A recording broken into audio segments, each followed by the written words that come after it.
All right, today we're going to be taking a look at a very unique case. Not necessarily a carrying case, though I guess you could make the argument that you could carry a bunch of things in here with you forever. It's a trunk. It's a trunk, made by actually the Seward Luggage Company. They used to make all sorts of, you know, what are they called? Like steam what do they call it, steamers. That was like the nickname for them. But basically, I mean, my dad came here on a boat and he had like these giant, he's that old, he came with these giant, he had these giant steamer trunks in our basement. And yeah, that company basically made those kinds of things. And then they eventually started licensing all sorts of brands, including Nintendo. This thing, I'm sure it was sold in stores like Sears, but I only recall seeing it in this uh, Nintendo Gears or Gears stuff. I can't remember what exactly it was called. It was like very early on, before there was the Nintendo Supplies catalog that would regularly come with issues. They issued this Nintendo merchandise catalog that you could order directly from Nintendo. All these sorts of licensed gear and stuff. And that included this trunk from the Seward Luggage Company. And in fact, I don't think it was weird. It wasn't even advertised as being Nintendo. I think the name they gave it was like the Zelda trunk. But it has more than just Zelda on it. It has Mario, and it has a very folky kind of Western Mario. Look at, I mean, like something. You know, obviously, you can recognize Mario and Peach with her brown hair early on. The Lakitu Rose, the Bullet Bill. Anyways, what I'm trying to say is that it's like there was an era where a lot more rough art would fly, like stuff that looks like it would be drawn by teenagers.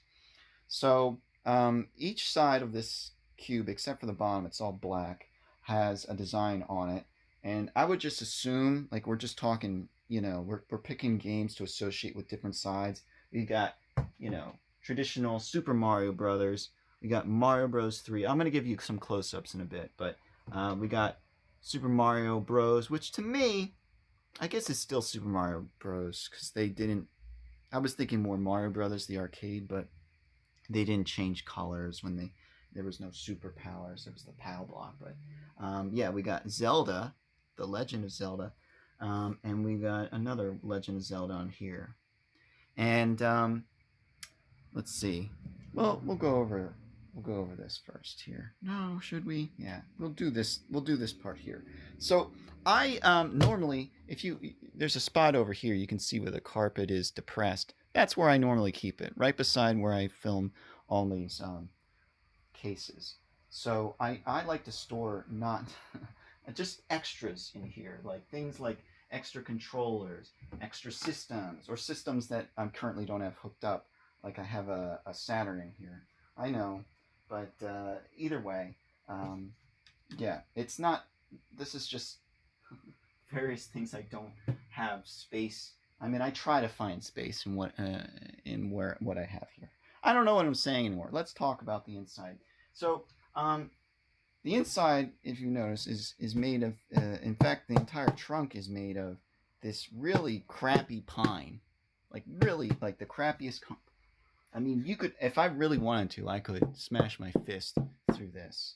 Um, so it's not a very. I mean, it's probably if you did drop it, maybe it would split on the sides or something. But to me, it never felt very sturdy. Um, which is unfortunate. And actually, if you noticed on mine, the art, even like the way it was made, didn't it doesn't hold up very well. Now this is mine originally. I mean I got this at a garage sale years ago, but you can tell like it just doesn't hold up to wear and tear, unless you're keeping it in a very non garage area, well insulated. this is kind of like a laminated paper, so it tends to absorb moisture. People, they use these things for like you can see the coffee rings or soda rings from the bottoms of glasses. Um, Definitely not something that you want to keep moisture by.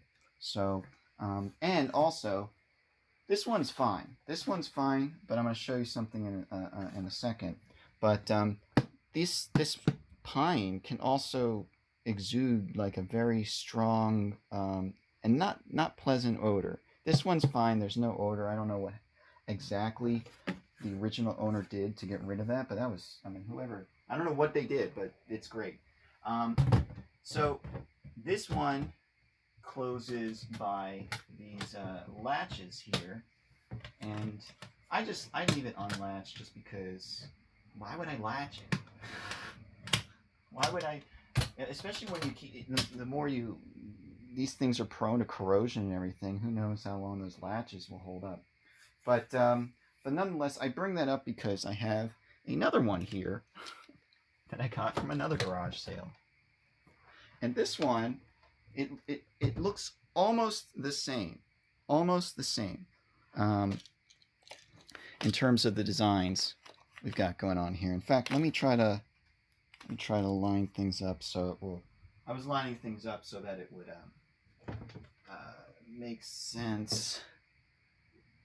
Okay, so it doesn't really matter honestly because they kind of switch sides, but you can see how we've got Super Mario Brothers, then we've got The Legend of Zelda, and we got this new side here which replaced the Super Mario Brothers 3, but we still have the same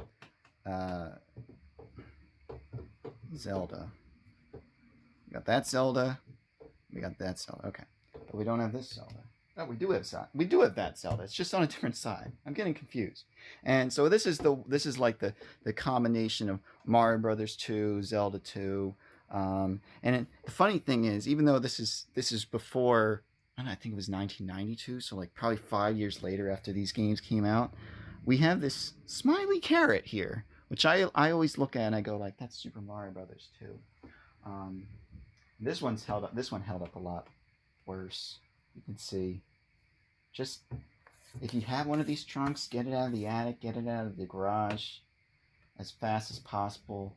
You know, some people, they're relegated to have their gaming space in those places, and I'm just like, it's not the space for games, man. They just absorb moisture.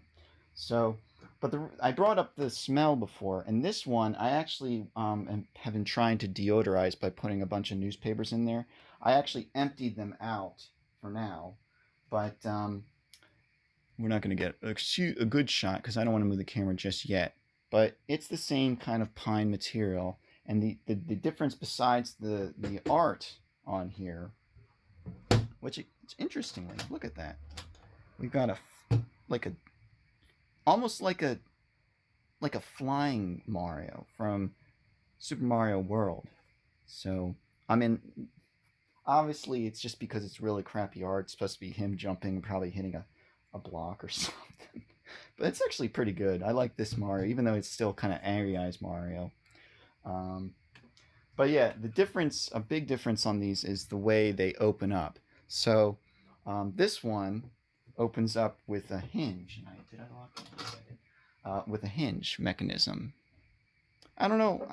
I kind of go back and forth which one I prefer, just because you got to make room for that opening. So I guess you could move it a little bit away from the wall, but yeah, you can see the differences between the two. And if I were to guess, I'm guessing that this one came out earlier than the bottom one, just because the bottom one is Mario Brothers 3 on there.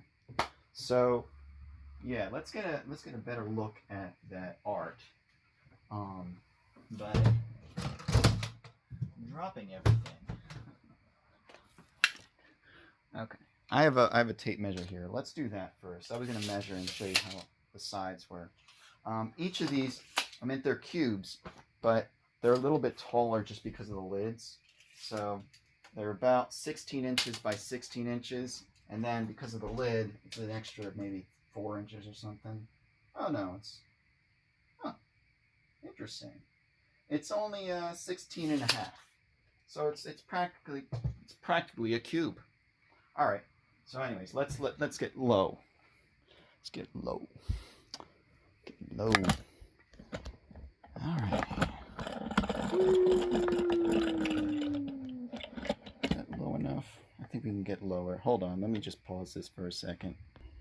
All right. At the base floor now, we've got Super Mario Brothers 3, and actually, pretty faithful. We got some pretty nice representations of the characters by this time, but they reused a bunch of the art from the other sides. So, this is very similar. Actually, there's nothing bad about this art. This is the same art that you saw in the original Legend of Zelda manual.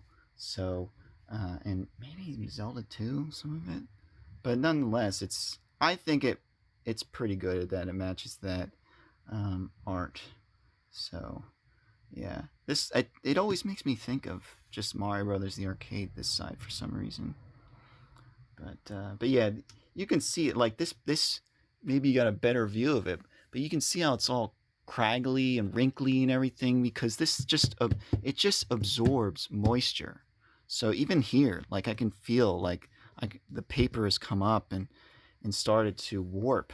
So if you have these chests, just take them out of the garage. We'll get a closer look at the top now with Angry Eyes Mario.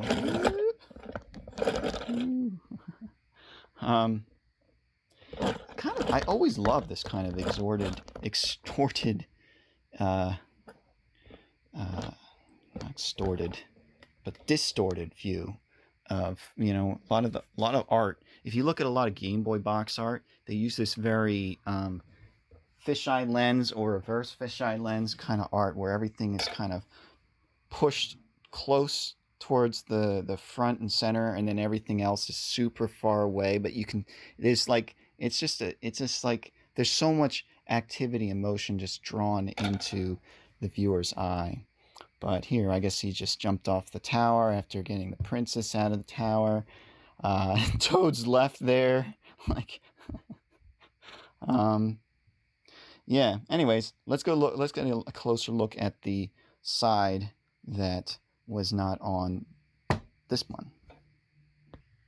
All right, we're just doing with this.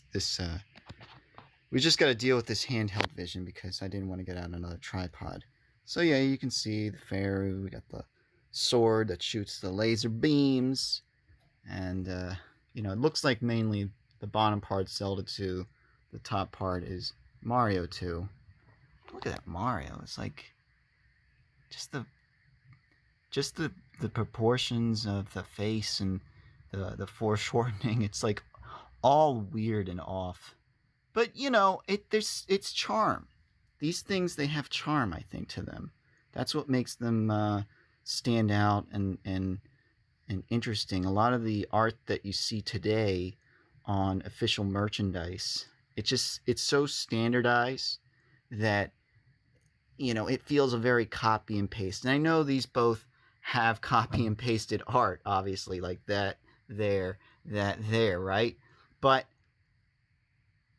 you really, even like this kind of this kind of non-standard folky art was just more common back then. It was just sort of like it was just very interesting, drew your eye, and you could just study it. And at the time, your idea was that, man, why can't they just make it look like how it's supposed to look like? And now looking back, this kind of off flavor, this kind of offness about the art is actually charming and just it's just more interesting to look at. So anyways, this company, Seward Luggage Company, like I said, they made some of these toy chests for a bunch of different properties. So if you go back in the 80s, you can find some like Bozo the Clown or some, maybe they made a My Little Pony one or something. But yeah, Seward Luggage Company. And I don't even know how much these originally sold for in the catalog, but I'll throw up a picture probably a couple times through this video. So, anyways, yeah, Seward Luggage Company. Nintendo. What is this thing for? I'll tell you what that's for. It's for stabbing your foot and causing it to bleed. What is that for? What purpose does that serve? I guess maybe if you have another piece of luggage, you loop it through there, and you kind of tie them together. I don't know. That's just my guess. Anyways, Seward Luggage Company, Nintendo trunk.